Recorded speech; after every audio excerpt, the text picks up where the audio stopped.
Bonsoir à vous, chers téléspectateurs, et bienvenue à notre émission Le Monde Inconnu. Alors, c'est votre émission, notre émission qui vient semer cette graine de la connaissance en chacun de nous, parce que le but de notre émission, qui est également la vôtre, c'est de mettre en vous cette graine qui va vous permettre de vous mettre à la recherche de la connaissance. Alors, si vous venez de nous rejoindre, installez-vous confortablement parce que nous allons commencer notre balade ce soir. Et pour ce soir, nous avons prévu une fois de plus de parler de la métaphysique, mais nous allons nous appesantir sur l'importance de la métaphysique sur la vie d'un homme, mais aussi sur la métaphysique comme étant le chemin qui peut nous mener vers Dieu. Alors, pour cette balade, je suis accompagnée du professeur Emmanuel Nyeklipo. Bonsoir, professeur. Bonsoir, Nord Agathe. Bienvenue parmi nous. Oui, oui, et j'ai dit bonsoir aussi aux téléspectateurs du Canal 2 international à travers le monde. Voilà. Alors, sans plus tarder, déjà, vous vous êtes rendu compte, chers téléspectateurs, que nous avions commencé notre émission avec quelques minutes de retard. Nous nous en excusons d'ailleurs et nous allons déjà entrer dans le vif du sujet. Nous suivons cet élément et nous revenons après pour faire un petit commentaire et nos questions. On se revoit tout à l'heure.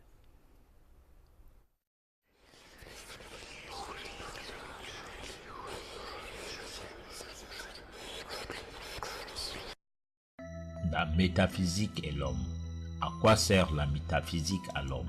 Nous définissons la métaphysique comme étant la quête de la connaissance des lois de l'univers et des principes cosmiques qui permettent d'expliquer la raison de cet univers ainsi que le moyen de découvrir un sens spirituel de tout ce qui existe. C'est ce qui va permettre à l'homme de parvenir au véritable but de son existence et d'en justifier la validité. La métaphysique n'est donc pas un quelconque mot proposé dans un sens littéraire, mais un concept inexpliqué qui se traduit par un épiphénomène énigmatique dont l'étude prend base sur ce qui donne la meilleure explication sur le pourquoi et l'origine de tout.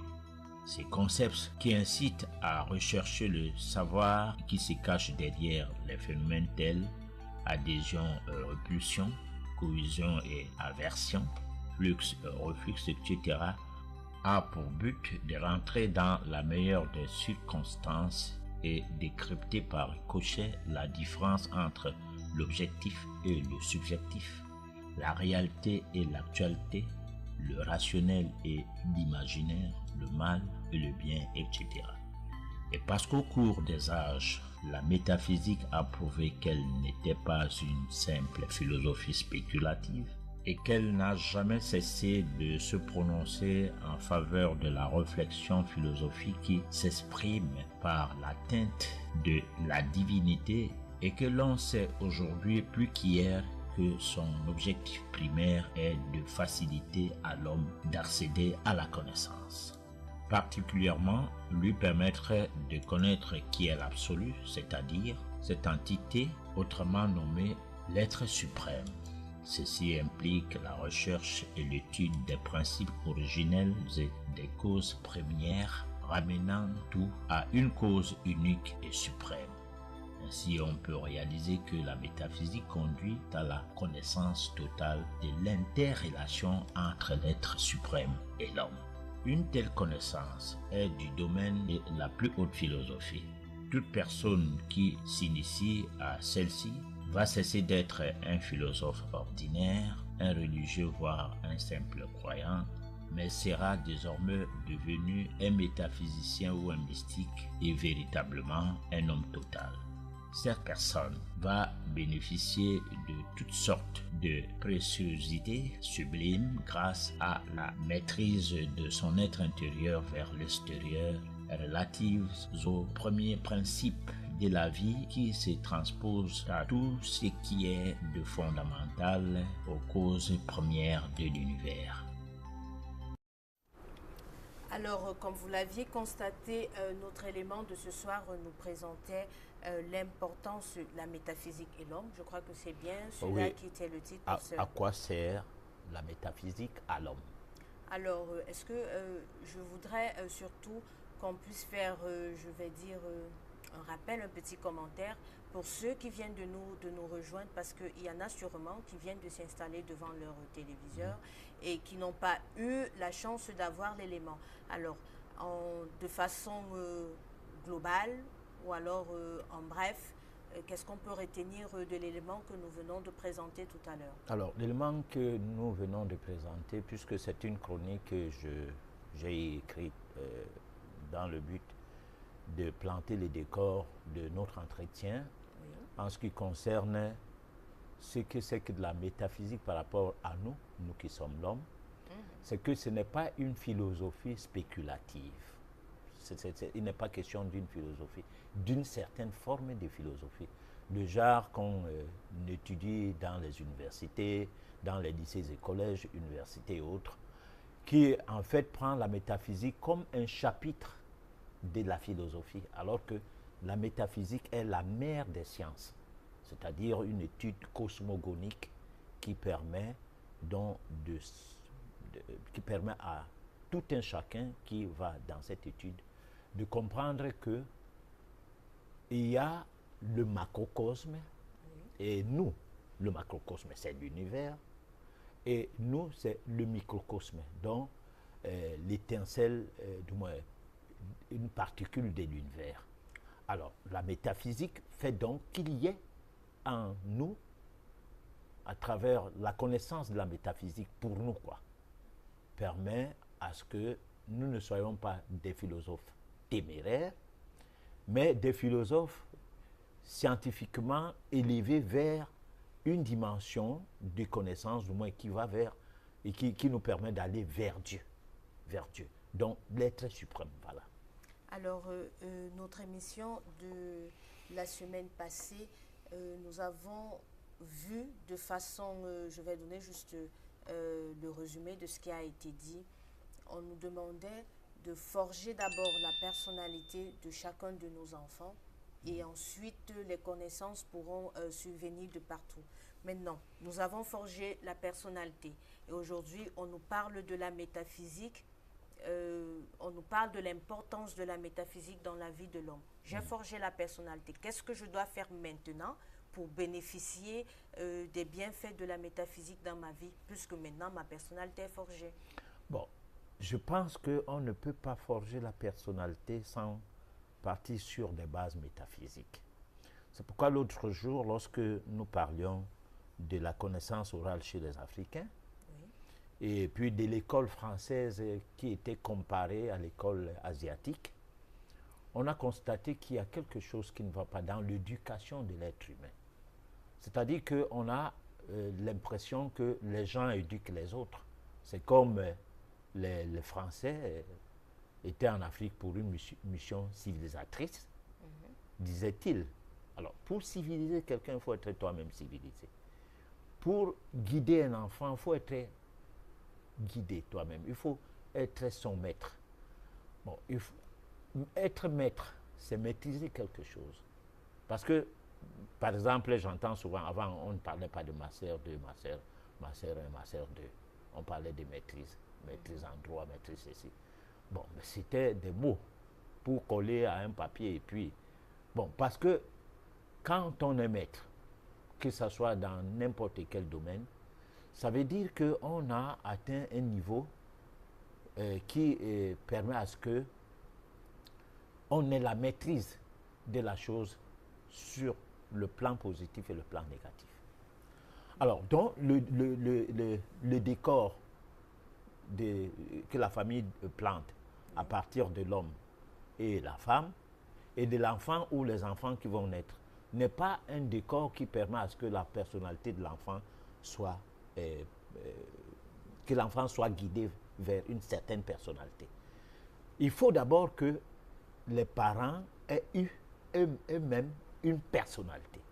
Donc, qu'ils aient eu une base qui les permet de maîtriser d'abord l'interrelation qu'il y a entre Dieu et chacun d'eux, Dieu entre guillemets, l'absolu et chacun d'eux, et maintenant la relation qui les lie en tant que couple, et le besoin de procréer, la préparation métaphysique, pour ne pas dire spirituelle ou divine, qui doit s'imposer afin d'avoir l'enfant. Alors, à partir de là, on a d'abord un enfant qui a une âme préparée à fonctionner sans qu'il y ait même une éducation à forger. Non, tout marchait bien parce que tout a été bien au départ. C'est comme une personne qui va faire l'enfant avec une maladie et que cette maladie-là sera transmise à l'enfant. Ce n'est pas les médicaments qui vont venir changer grand-chose. Donc, si vous aviez un couple où, par le biais du sexe, où le côté charnel a prévalu dans cette relation, la personnalité ne sera jamais possible. On va la forger. Maintenant, pour la forger, on va faire quoi?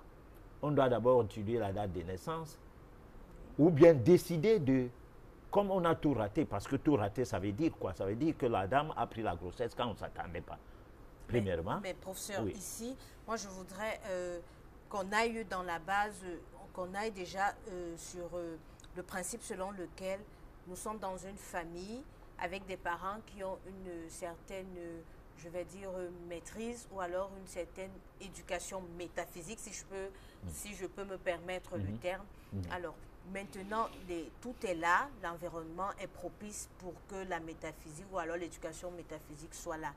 Bon, moi qui suis cet enfant qui est issu de cette famille, où est-ce que je dois me placer pour bénéficier de la métaphysique dans ma vie? Et puis, quand on parle de l'importance de la métaphysique, concrètement, qu'est-ce que la métaphysique va m'apporter ou alors apporte aux hommes au quotidien? Bon, disons, il y a dans ta question deux revers. Un revers, une famille qui se connaît métaphysiquement. Supposons, comme une famille religieuse. Comme une famille religieuse où tout le monde parlait de Jésus, madame, monsieur. Bon, donc on peut dire que le couple est sur la même longueur d'onde. Ils font les prières, Ave Maria et tout ça là, pater, machin et tout, pareil. Bon, s'il faut faire le jeûne, il n'y a pas de problème. Personne ne dit, bon, mais attends, la période de carême, moi, je ne veux pas la faire. Non. Ça, on ne forge rien. Les enfants qui naissent dans cette famille sont héritiers d'un concept qui va devenir leur mode de vie, qui va leur donner une certaine adhésion de par les comportements à une certaine sociabilité. C'est la même chose si vous avez une famille de gens qui ont des bases métaphysiques, c'est-à-dire de formation sur le plan métaphysique, comme on appelle ça le plan occulte ou quoi, c'est pas moi quoi, mais que cette formation-là les permet de libérer le positivisme qu'il y a en eux à l'avantage de leur milieu, en commençant par le milieu interne, dont la famille. Les enfants seront héritiers de ça. Cependant, si vous aviez un monsieur qui a des connaissances métaphysiques, qui veut se marier d'une fille qui n'en a pas, qui a des connaissances chrétiennes, musulmanes ou quoi, alors l'adoption ou bien qu'on a fait avec ces messieurs à l'égard de cette fille, de son épouse, ou l'inverse. Parce que c'est pourquoi souvent, dans les milieux, dans certaines familles, on dit, bon, écoute, il faut que tu sois chrétien comme nous pour prendre notre fille. Ou tu sois islamisé comme nous. Sinon, vous ne vous mariez pas. Bon, parce qu'on suppose que vous devez avoir une base spirituelle qui est la même. Alors, la différence qu'il y a dans le domaine métaphysique, c'est qu'on n'oblige pas quelqu'un à devenir métaphysicien ou de faire la métaphysique pour se marier à qui que ce soit. Parce qu'on sait que c'est un cheminement, c'est une étude, c'est une école. On se met à une école. Parce que cette école, n'a rien à voir avec le dogme. C'est-à-dire qu'on ne vous dit pas que Dieu est monté et descendu. On vous dit, vous avez Dieu en vous. Et vous devez aller à la découverte de ce Dieu. Donc le mari n'est pas votre Dieu. Il n'est pas votre maître. Il n'est rien qu'un être humain avec qui vous faites ensemble un chemin et lequel vous conduit vers une divinité. Donc vous traversez toutes les étapes de la spiritualité, parce que dans la spiritualité, il y a le côté négatif et le côté positif, jusqu'à se purifier, à purifier vos âmes et à vous élever. À partir de là, vous aviez des bases dans votre mariage que voudrait que même les enfants, vous ne commencez pas par la procréation aussitôt que vous vous rencontrez. Vous commencez par asseoir une base qui vous permet d'avoir la connaissance. Parce que la connaissance s'acquiert, ça ne se donne pas. Et où est-ce qu'on va l'acquérir? Alors, la connaissance, c'est d'abord quelque chose d'assez complexe. Complexe pourquoi? Parce qu'il y a l'auto-régulation de l'être intérieur, du moins qui se passe entre l'être intérieur et l'être extérieur. J'entends par l'être intérieur ce qui permet à ce qu'à l'hôpital, à la naissance, qu'on dise que voilà un bébé, et ce qui permet à ce qu'on dise que ça c'est un mort-né. Alors, l'être intérieur, c'est ce qui descend en soufflet de vie. Le reconnaît bien la Bible et les chrétiens. Nous, on appelle ça une énergie divine qui descend en nous et qui rend la matière qui était qu'un fœtus, une matière vivante. Alors, c'est cet être intérieur-là qui, selon la dimension de l'évolution de cet être intérieur, on a besoin d'un environnement qui ramène cette évolution à des étapes élevées. Là, on a besoin d'aller à l'école de la métaphysique. Et l'école de la métaphysique, c'est partout et nulle part. Voilà. Et puis, on a partout, ça veut dire que vous pouvez vous inscrire, même dans une église, et vous voyez la Bible sur le plan métaphysique. Vous ne la voyez plus sur le plan religieux, dogmatique et tout. C'est-à-dire, lorsque vous lisez la Bible, vous la lisez très différemment. Et lorsque vous expliquez la Bible, c'est l'esprit de la lettre, et non la lettre elle-même. Bon, donc à partir de là, vous aviez planté le décor d'une vie différente de la vie des autres membres de la famille, les frères, les sœurs et tout. Et souvent, dans des familles, on se pose la question que cet enfant a quoi à critiquer toujours tout ce que les gens font. Du bas âge jusqu'à aujourd'hui, c'est toujours comme ça qu'il est. Bon, c'est pas, peut-être que l'élément qui va venir là va apporter de l'eau dans notre moulin. Dans le moulin, voilà. Effectivement, parce que nous avons un élément que nous allons passer tout à l'heure. Il s'agit en fait de voir la métaphysique comme étant un chemin qui nous mène vers Dieu. Oui. Alors, comment est-ce que cela est possible? C'est qu'il y a lieu de faire. Nous allons le voir dans notre élément et puis nous revenons après pour avoir une autre page de questions. Mais je voudrais rappeler à nos téléspectateurs que vous aviez la possibilité de nous envoyer vos messages. Les numéros sont inscrits au bas de votre petit écran.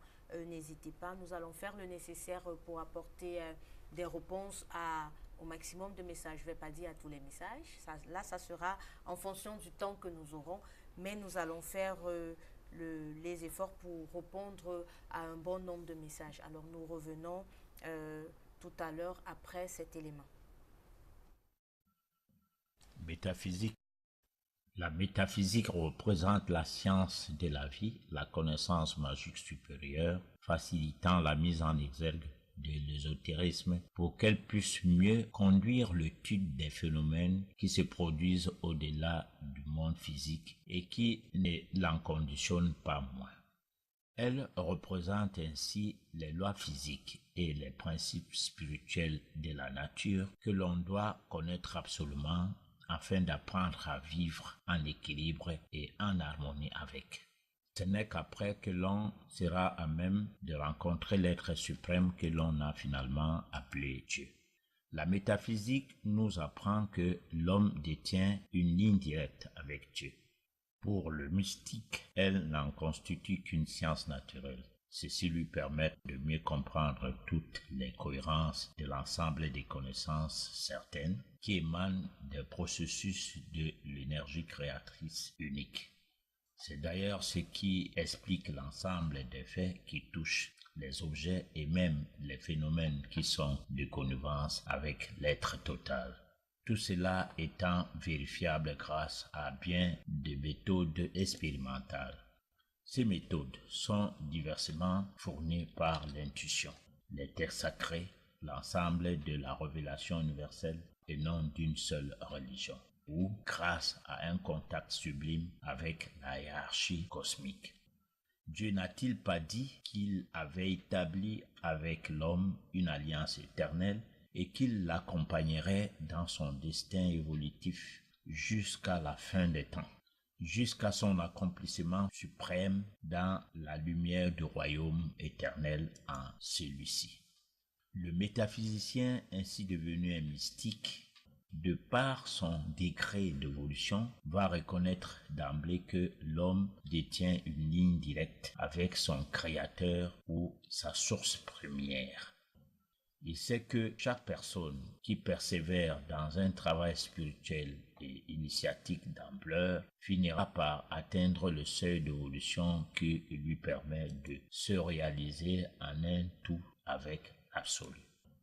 Par le biais de son étincelle divine personnelle, elle obtiendra l'inspiration comme réponse à toutes ces questions ainsi que les solutions à tous ces problèmes de la vie.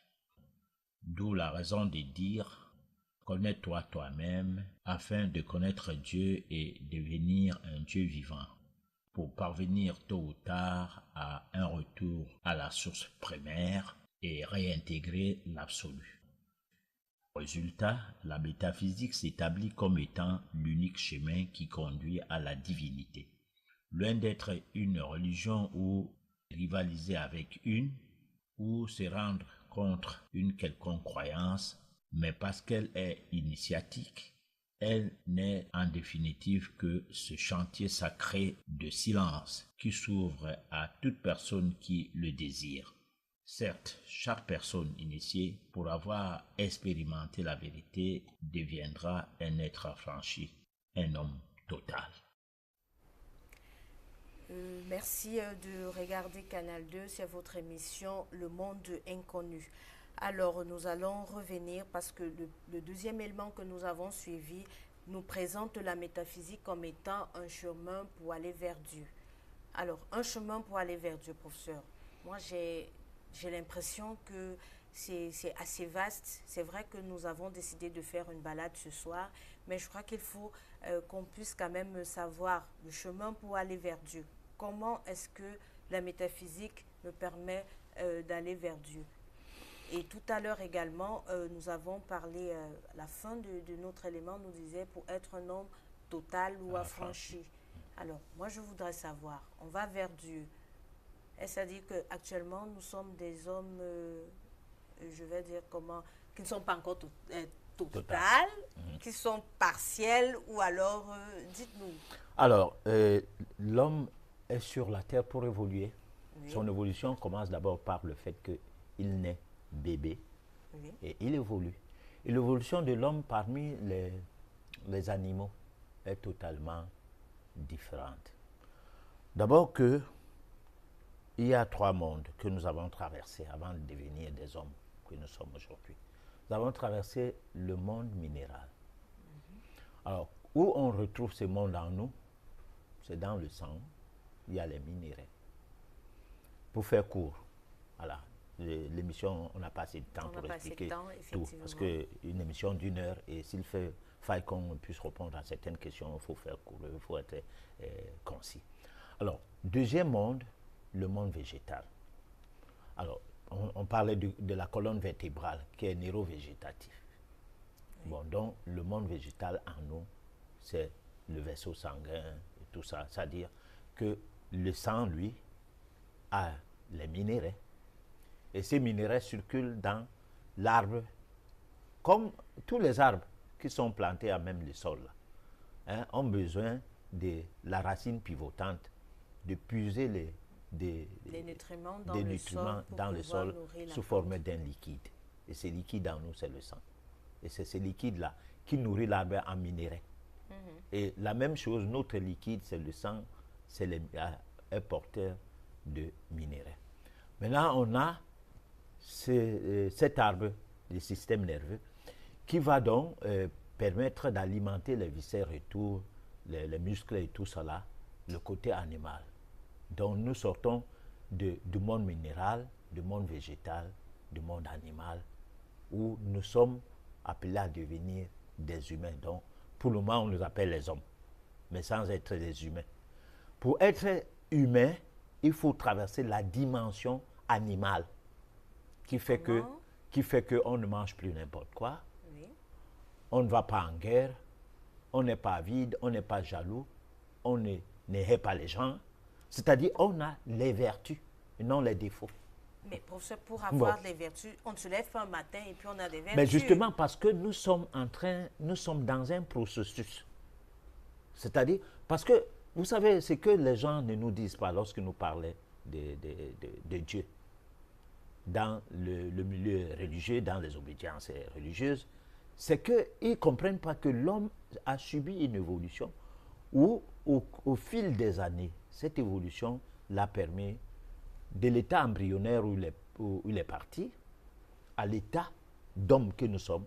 Il s'est passé des millions et des millions d'années. Alors, maintenant, arrivé à cet état, nous sommes tombés plus bas parce que le monde est géré par des imposteurs, des personnes qui ne permettent pas à ce que l'être intérieur qui nous met en relation avec l'être supérieur puisse fonctionner. Nous avons l'impression que nous vivons aux dépens d'un système. Et ce système est plus important que nous-mêmes. Alors que ce système a été mis en place par l'homme et non Dieu. C'est-à-dire que le raisonnement de l'homme qui a foutu le camp a donné naissance à une réflexion. La réflexion étant comment utiliser le cerveau pour aller dans un système qui se veut impérialiste, c'est-à-dire domination de l'homme par l'homme. Ça ne permet pas aujourd'hui à l'homme d'évoluer spirituellement. Parce que la spiritualité, elle ne se fait pas de bouche. Elle doit avoir un socle, une base. Cette base-là doit partir sur la dimension de ce que je dirais qui nous éloigne de tout ce qu'il y a comme défaut. Alors, partant de l'état animal, de la bête, pour arriver à l'état de l'homme, nous n'avons que les défauts faciles à imiter. Nous n'avons que les défauts faciles à imiter. Nous n'avons pas les possibilités de percevoir la chose autrement. Vient s'ajouter maintenant le fait de mal guider l'homme. Parce que si on vous parlait de Dieu, comme quelqu'un qui est assis quelque part et qui écoute tes prières, c'est différent lorsqu'on te parlerait de Dieu, comme quoi tu as l'étincelle divine en toi qu'il faille développer. Parce que c'est quand on te dit que tu as l'étincelle divine en toi qu'il faut absolument développer, que tu te rends compte que tu as une dimension qui te permet d'avoir un développement personnel qui fait en sorte que tu n'es plus l'esclave de l'autre, tu n'es plus l'élève de l'autre, tu n'es plus, je ne sais pas, c'est-à-dire que... Tu deviens maître de toi-même. De toi-même. Mais maintenant, moi je dis, nous devons devenir maîtres de soi-même. Mais comment est-ce que cela est possible? Étant donné, parce que vous avez dit tout à l'heure dans vos propos, que nous sommes dans un monde avec les guerres et autres qui ne permettent pas à ce qu'il y ait éclosion de l'être intérieur que nous avons en chacun de nous. Maintenant, nous sommes dans ce système, là nous sommes d'accord. Qu'est-ce qu'il faut faire? Parce que nous n'allons pas, c'est vrai que nous sommes dans ce système, mais est-ce que ça veut dire que dans ce système, on ne peut pas vivre on ne peut pas éclore cet être qui est en nous, qui nous permet d'entrer en relation avec Dieu.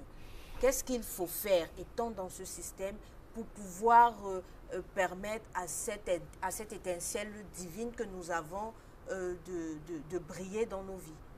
Alors, c'est très compliqué. Voilà, c'est pourquoi il faut des émissions comme celle-ci. C'est pourquoi je pense que nous avons perdu, parce que je pense que nous avons, je dis, c'est moi qui le dis, je pense que nous avons perdu l'éthique des vies. Nous vivons sans éthique. Nous vivons sur une compétition. Hein? C'est-à-dire le premier de la classe. Ça commence comme ça, dès le bas âge. Le premier de la famille, le plus nanti, le plus qui a les moyens. Hein? L'écrasement des autres. Parce que si on a organisé la société pour qu'il y ait des chefs, les chefs, c'est pour qu'il n'y ait pas la barbarie. Hein? Pour qu'il n'y ait pas... Parce que tout le monde n'est pas né, et tout le monde n'a pas évolué au même moment. Il y a des âmes, des vieilles âmes, il y a des nouvelles âmes. Donc, ceux qui sont de la classe des vieilles âmes doivent guider ceux qui sont des nouvelles âmes. On le verra au cours de la prochaine édition, comment on en est arrivé, comment le monde est arrivé à avoir des gourous. Dans un premier temps, parce que le gourou que nous avons aujourd'hui, c'est des messieurs qui vivaient aux dépens des autres, sous prétexte que c'est les autres qui vivent à leurs dépens. C'est-à-dire, quelqu'un vient et te dit, moi je vais prier pour toi, pour que tu aies du travail. Alors qu'il est en train de guetter ton porte-monnaie. Hein? Il prie pour toi, alors que lui, il a des problèmes d'argent. Non. Donc, il y a une inversion. Donc, on est dans un système où il faut aujourd'hui dire aux gens qu'entre Dieu et nous, il n'y a pas d'intermédiaire. Et on ne le dira pas sans apporter des éléments de réponse à leurs problèmes. C'est là où le bas blesse. Parce qu'il y a des difficultés aujourd'hui de dire à quelqu'un que la prière, c'est comme si Dieu t'a créé pour souffrir et que comme il est sadique, il faut le supplier que pardon, ne fais plus que je souffre. C'est comme pour dire que tu es de petite taille, tu aurais souhaité d'être géant, utilisons le mot, pas grand détail, mais géant même, plus grand détail, et que tu te mettes à prier Dieu que pourquoi tu ne fais pas que je grandisse, pardon, bon Dieu, fais à ce que je grandisse. Alors, professeur, quelle est la prière qu'il faut faire? Mais il ne faut pas faire la prière. Qu'est-ce qu'il faut faire donc? Il faut te ressentir, recentrer ton cerveau au niveau de ton cœur, où loger le divin. Et ce divin va te parler, va te dire, tu n'es pas pauvre. Ce n'est pas parce que tu n'as pas de voiture. Tu n'es pas pauvre, pas parce que tu n'as pas de travail. Tu n'as pas de problèmes parce que tu n'étais pas à l'école. Parce que la finalité, tu es comme tout le monde. C'est-à-dire, il n'y a pas de complexe de supériorité en ces temps-là en toi ou d'infériorité. Tu es un être humain qui fait partie d'une chaîne où tu représentes un maillon de cette chaîne et que tu sais que si tu fais du mal à quelqu'un, tu as cassé la chaîne. Je m'explique. Si quelqu'un est né qui doit guider une communauté et qu'on le tue, on ne sait pas qu'est-ce qu'on a perdu. On l'a tué. Oui. Mais il faisait partie d'une chaîne à l'intérêt de cette communauté. Mais comme on l'a éliminé, c'est la débandade. Il faut beaucoup de temps pour que la chaîne se reconstitue et que ça recommence à bien fonctionner. Et cela, ça ne sera jamais dit dans une église ou dans une obédience religieuse ou dans le milieu scientifique. C'est là où la métaphysique intervient maintenant. Parce que c'est là la base qui te permet donc de savoir que tu as Dieu en toi. Ne va pas le chercher loin. Et c'est à partir de Dieu qui est au-dedans de toi, qui siège au niveau de ton cœur, qui fait en sorte que tout ce qui est de nature à faire du mal à quelqu'un, tu ressens ça lorsque cela se passe à partir de ton cœur, pendant que ton cerveau dit « Ah ben, on n'avait qu'à le tuer ». Ton cœur dit « Non, on a mal fait ». Bon, donc il y a Dieu au niveau de notre cœur. Et allons vers notre cœur pour sortir ce Dieu-là, le mettre devant nous et qu'il commence à nous parler. Professeur, nous faisons comment? Moi, je voudrais que vous me dites, par exemple, que pour ressortir le Dieu qui est dans mon cœur, il faut, par exemple, que je ne mange plus, je ne sais pas, En fait, je voudrais quelque chose de concret. Quelque chose de concret, c'est qu'il y a deux mondes. Il y a le monde céleste et le monde terrestre pour l'homme. Oui. Alors, dans le monde céleste, il y a une nourriture qu'on appelle l'oxygène. Il faut savoir utiliser ça. Dans le monde terrestre, il y a les nutriments. Et entre ces deux mondes, il y a une nourriture neutre, l'hydrogène, qu'on peut trouver dans l'eau. Il faut savoir utiliser ces dons spirituels et ces dons divins. Alors, savoir les utiliser veut dire que ça s'apprend. Tu dois savoir que les produits vivriers, la terre est notre mère, Oui. la mamelle nourricière de l'être humain, la mamelle nourricière de ces trois mondes. C'est la terre qui nourrit le monde minéral, c'est la terre qui nourrit le monde végétal et c'est la terre qui nourrit le monde animal. Il faut passer dérobé de cette base. Et c'est là qu'il y a une grande connaissance assez pour vivre. Donc il faut étudier tous les mécanismes du fonctionnement de notre mère Terre. Parce que ce que les gens ne comprennent pas, tous ceux qui nous ont précédés avant, dans le cadre métaphysique, qui ont apporté de la lumière spirituelle à l'humanité, s'étaient occupés de la mère Terre et du Père Céleste. Voilà. D'accord. Alors moi, je pense que de ce qu'il ressort, c'est qu'il faut faire attention avec la nature, parce que quand on parle de la terre, de l'oxygène, ça renvoie à l'air qui est un élément de la nature. Donc le but, c'est de maîtriser les lois de la nature pour pouvoir retrouver le Dieu qui est dans nos cœurs et faire briller l'étincelle divine qui est en nous. Alors, nous allons revenir juste après cet élément. Il s'agit pour nous de vous donner une réflexion. Il en va de tout un chacun de suivre l'élément et d'y aller de son bon gré, bien entendu, tout en prenant appui sur tout ce que nous avons dit ou alors tout ce que nous avons fait jusqu'à présent. Nous revenons après cet élément. Bonjour mes délicieux co-créateurs, c'est Lilou, je suis au Québec, toujours au Québec, et me voici cette fois-ci avec Daniel Meroy. On se retrouve ici, chez toi, bonjour. Bonjour Lilou, je suis très heureux de te retrouver ici. La dernière fois c'était à Toulouse, puis là tu as fait le saut au-dessus de l'Atlantique, alors bienvenue ici à Québec. Ouais, et je sais que la dernière fois on avait eu une très très belle conversation qui a plu à énormément de monde, tu as écrit... Un beau souvenir effectivement, oui. C'est en ce sens-là que j'ai été amené beaucoup à me tourner vers les gnostiques, parce que les premiers chrétiens gnostiques, parce que finalement, au-delà de la tradition, très vieille tradition dont ils ont été issus, parce que le gnosticisme n'a pas commencé avec le christianisme, c'est le fait que la philosophie gnostique nous dit qu'il faut d'abord vivre par soi-même des expériences intérieures. C'est la connaissance du divin en soi, de la présence de la lumière en soi, qui nous amène à une forme de libération de toutes nos tensions, de toutes nos raideurs, de toutes nos souffrances. Donc ce n'est pas l'adhésion à un dogme, c'est le fait de reconnaître quelque chose qui est en nous et qui est fondamental, parce que c'est notre essence. Cela dit, lors de cette petite recherche que j'ai faite, il parlait beaucoup d'un enseignement à long terme, donc sur le temps, et aussi lié à l'enseignement d'un gourou en particulier. Donc, quelle est votre vision de tout ça? Parce que souvent, on tombe après, soit c'est de la religion, soit ensuite c'est du gourou, mais c'est toujours à l'extérieur de nous. Toujours à l'extérieur de nous. Moi, j'ai trouvé le terme intéressant, je n'ai pas trouvé d'équivalent en français, mais j'ai tenu véritablement à ramener cette expérience de la quête de l'Advaita véritablement à notre maître intérieur. Vous savez, je crois que la façon dont le concept du divin a été présenté dans notre tradition occidentale a véritablement faussé notre rapport.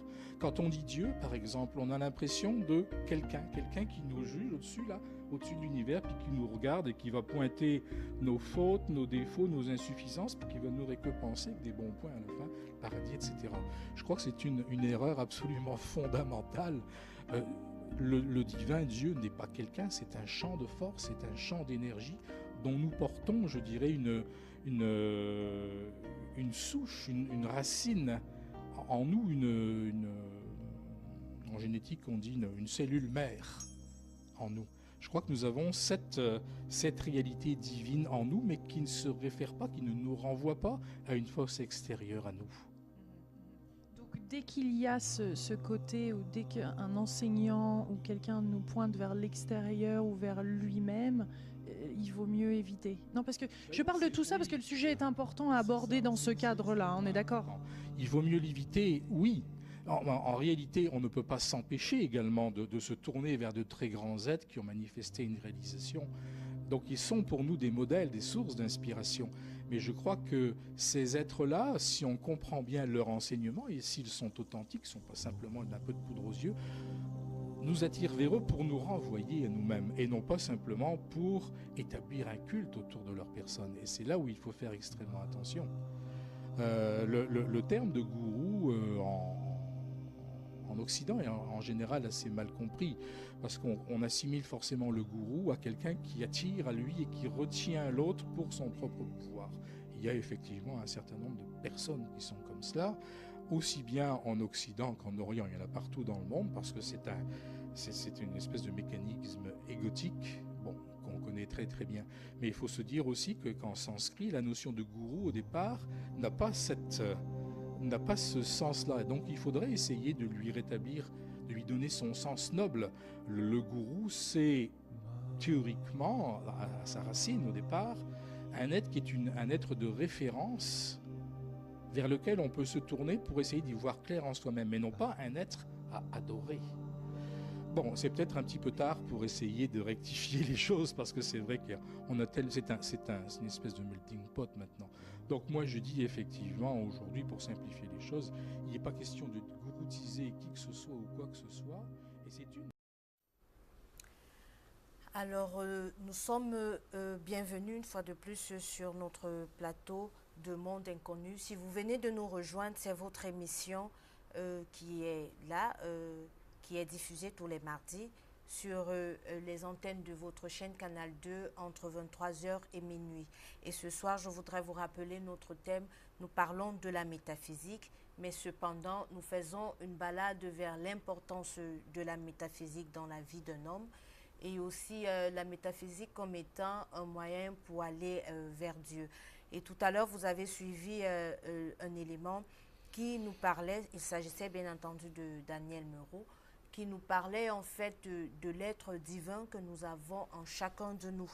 Et avant cet élément, effectivement, le professeur nous disait que chacun de nous a une étincelle divine qu'il faut faire briller, il faut entretenir et faire briller dans nos vies. Mais moi, je voudrais savoir juste pour permettre à nos téléspectateurs de mieux comprendre ce dont il est question dans l'élément que nous avions suivi tout à l'heure. Vous nous aviez dit tout à l'heure que nous n'avons pas besoin de prier. C'est bien cela? Oui. Alors, dites-moi, est-ce que, étant donné que j'ai cet élément en moi, est-ce que je n'ai pas besoin à un moment de m'asseoir, de prier si vous voulez, c'est-à-dire me concentrer pour avoir le maximum de force pour pouvoir faire quelque chose? Je ne sais pas. Est-ce que c'est pas de la prière ou alors... Bon, alors on peut parler de la méditation. Oui. Bon, parce que la méditation, c'est comme un concept, d'accord, mais c'est plus qu'un concept, qui consiste à ressentir, à se ressentir d'abord, afin de ressentir le lien qu'il y a entre soi et au-delà de soi. Voilà. Et là, il faut réétablir le cordon d'argent. Le cordon d'argent, c'est quoi? C'est le champ magnétique qui nous lie avec l'absolu. L'absolu, c'est le cosmos.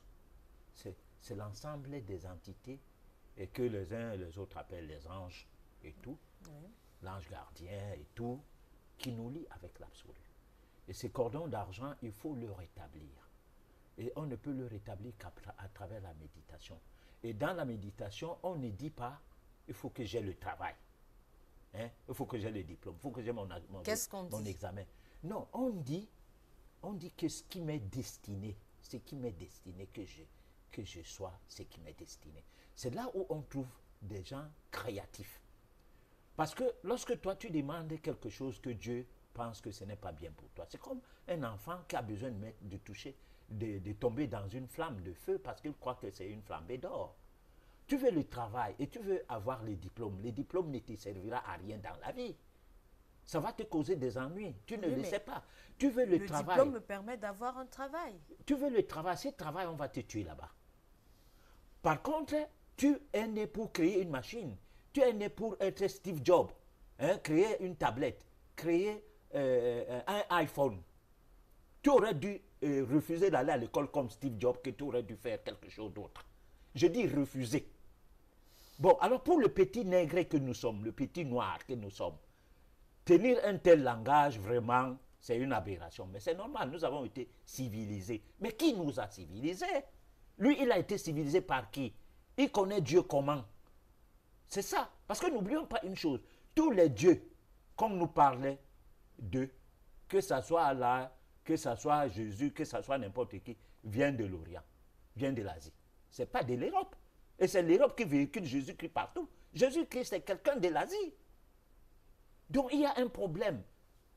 Il y a un problème. Ne fermons pas les oreilles pour ça, devant cette situation, ou les yeux. Ne fermons pas les yeux pour ça. Il y a un problème. Et c'est ce problème-là qui fait en sorte que, au lieu de rechercher Dieu dans ce qu'on t'a dit, il faut le rechercher désormais dans ce que tu es. Là, tu vas franchir les étapes qui vont t'affranchir. Voilà. D'accord. Alors, nous retenons de cet élément, mais surtout aussi de nos les différents éléments que nous avions passés. Nous retenons que Dieu, c'est en nous. Et c'est en nous qu'il faut chercher ce Dieu-là.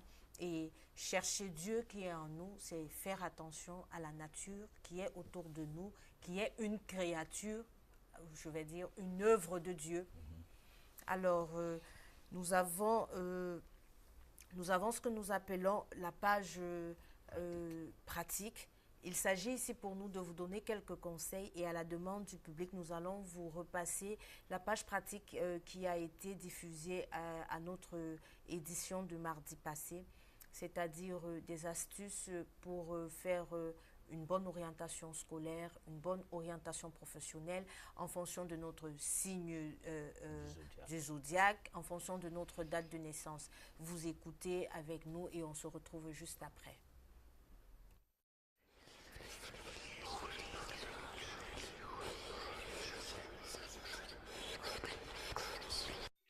Orientation scolaire ou professionnelle, signes de zodiaque et éléments. Il se cache en nous des tas de malices. On se croit capable de tout. Tenez devant une montagne qui se dresse pour nous barrer le chemin. Nous creusons un tunnel. Aussi, si le fleuve nous barre la route, nous y construisons un pont. Là où il y a de marécages, une zone que nous qualifions de touristique à cause de sa verdure, nous y chassons l'eau et la boue pour construire des immeubles. Pour l'homme, la nature n'est qu'un jouet. Mais dans ce jeu, malheureusement, la nature finit toujours par avoir raison sur lui, même s'il faille attendre des décennies. Le tunnel va s'écrouler, le pont sera englouti dans les eaux, un cataclysme va frapper les immeubles en question. Tout ceci explique que, quelle que soit la durée de ce phénomène naturel que les techniciens appellent catastrophe naturelle, le cas des séismes ou des tremblements de terre par exemple, explique combien les lois de la nature sont inébranlables, voire incorruptibles. Il n'y a pas que de séismes hors de nous, mais il y a aussi ce qui nous frappe au travers de notre corps physique et au-dedans de nous. Ceci se passe dans nos têtes, mal faites à cause d'un système d'enseignement qui nous bourre le cerveau. Au sortir, le diplômé est embrouillé, c'est ce que nous avons essayé d'expliquer comme étant des manœuvres de la sorcellerie secondaire, parlant parfois du rôle anodin de l'école ou de la religion. L'orientation dans la vie professionnelle devrait obéir à deux critères, la vocation et les dons innés, c'est-à-dire d'exclure toute forme de compétition concours, examens, etc. Un système d'évaluation qui ne donne pas les mêmes chances à tous, ce qui fait qu'au cours d'une année scolaire, le dernier de la classe peut avoir l'examen pendant que le premier échoue. Le diplôme obtenu de cette manière fait en sorte que le diplômé en question n'ait en soi qu'une valeur déclarée. Nous vous proposons ici le tableau de la professionnalisation de chaque individu suivant son tempérament. Élément feu, tempérament bélier, signe du zodiaque bélier, né le 21 mars, 20 avril. Lion, né le 24 juillet, 23 août. Sagittaire, 23 novembre, 21 décembre. Les professions de ces trois signes sont soldat ou militaire, boucher, directeur ou chef de commandement, pompier, bref tous les métiers de violence. Élément terre, tempérament nerveux. Les signes du zodiaque qui obéissent à cet élément sont Taureau, né entre le 21 avril et le 21 mai. Vierge, né entre le 24 août et le 23 septembre. Capricorne, né entre le 22 décembre et le 20 janvier. Profession, fermier, agriculteur, ingénieur, chimiste, comptable, cultivateur, policier, gardien, maçon, bref, tous les métiers laborieux. Élément air, tempérament sanguin. Les signes du zodiaque sont Gémeaux, 22 mai, 21 juin, Balance, né entre 24 septembre et 23 octobre, Verseau, né entre 21 janvier, 19 février. Les professions qui obéissent à ces signes sont artistes, musiciens, avocats, parfumiers, danseurs, diplomates, comédiens, fleuristes, bref tout métier qui demande de l'adresse. Élément eau, tempérament lymphatique. Signe du zodiaque, Cancer, né entre 22 juin 23 juillet. Scorpion, né entre 24 octobre 22 novembre. Poisson, né entre 20 février et 20 mars. Profession, marin, voyageur, médecin, sage-femme, commerçant, caissier, navigateur, poissonnier, bref tous les métiers d'eau. Merci. Alors, nous revenons sur notre plateau du monde inconnu. Nous allons tout de suite passer au message de nos téléspectateurs, parce que si nous sommes ici ce soir, c'est d'abord pour vous apporter des éléments de réponse, mais aussi c'est pour vous apporter, je vais dire, pour vous tracer une voie vers la quête de la connaissance. Donc, nous prenons quelques messages et puis nous allons y apporter des réponses dans la mesure du possible, parce qu'effectivement, le temps nous tient au cou.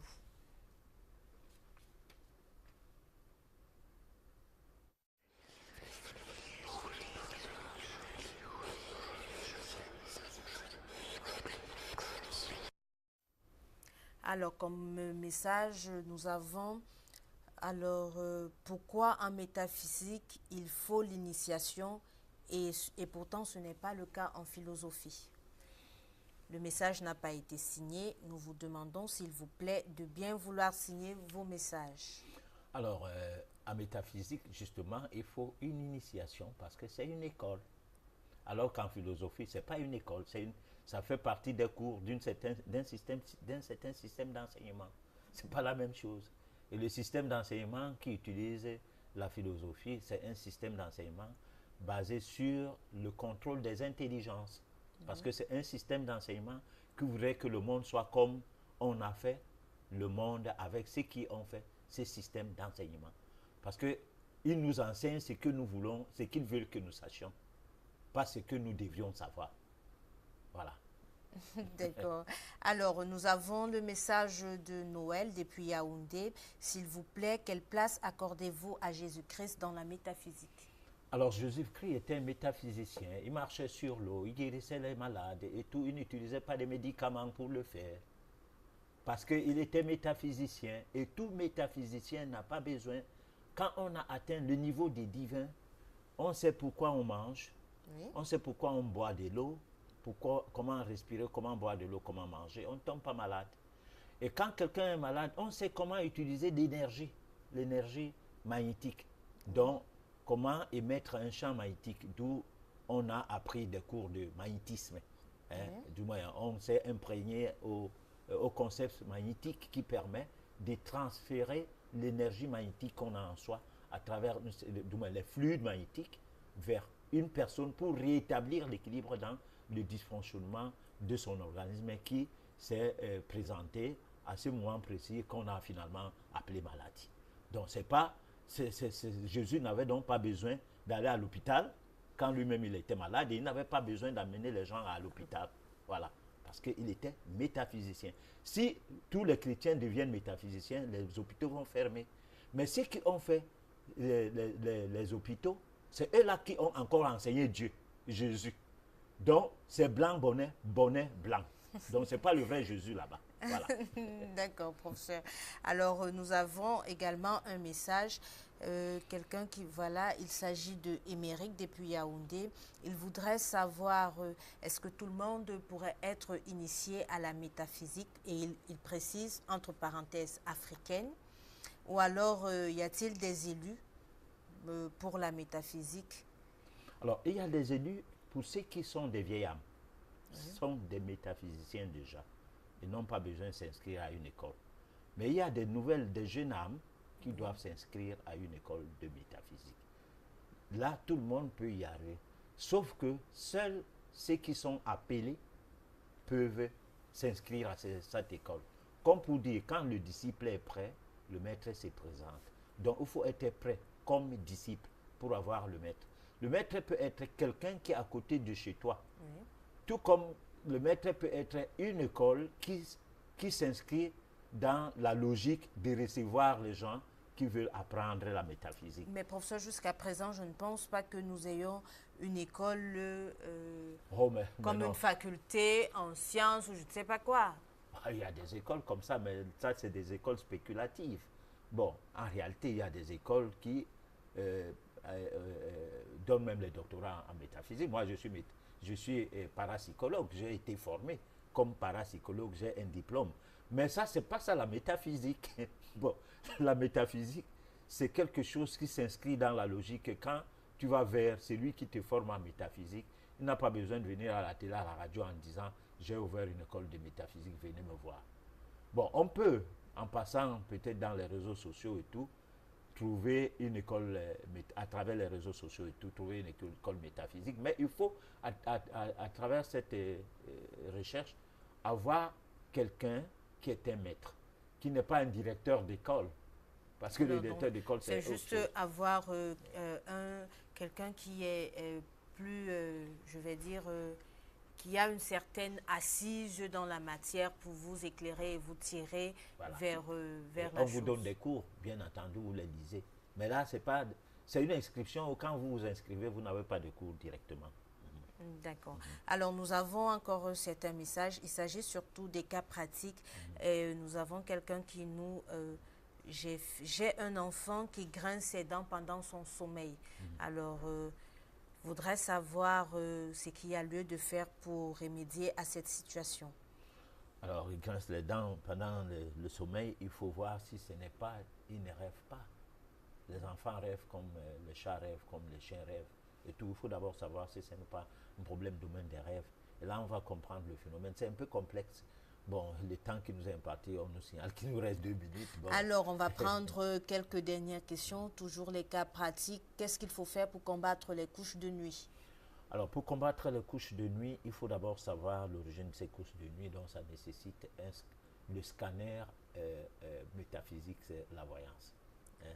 Donc, on appelle ça les arts divinatoires. Donc, il faut aller dans ces arts divinatoires, découvrir qu'est-ce qui est caché derrière ces couches de nuit et puis donner la solution. Voilà.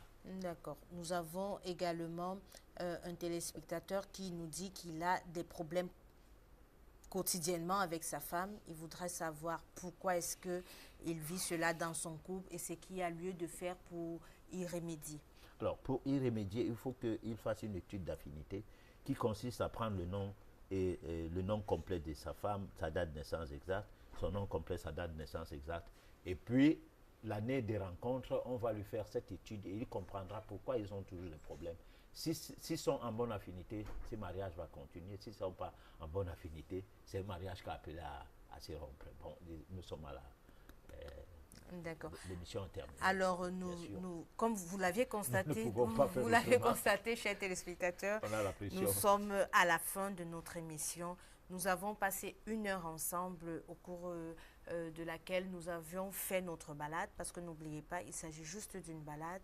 Il n'est pas question ici de faire une école à proprement parler. Nous vous donnons juste quelques brides pour vous permettre de continuer votre quête dans la connaissance, pour vous permettre de vous éveiller et de prendre, qu'est-ce que je vais dire, de prendre sur vous, de chercher à savoir qui vous êtes, ce que vous êtes venu faire sur la terre, mais surtout de faire briller cette étincelle dont nous avions parlé tout à l'heure. Je vais demander à ceux qui nous envoient, qui continuent à nous envoyer des messages, que nous sommes déjà à la fin de notre émission. Nous allons faire le nécessaire pour que la prochaine fois, nous puissions apporter des réponses à vos messages. Merci de nous avoir suivis et surtout restez scotchés sur votre chaîne Canal 2. Prenons rendez-vous pour mardi prochain à la même heure, c'est-à-dire à 23h, entre 23h et minuit. Ça sera pour une autre balade avec un autre thème. Bonne soirée à vous.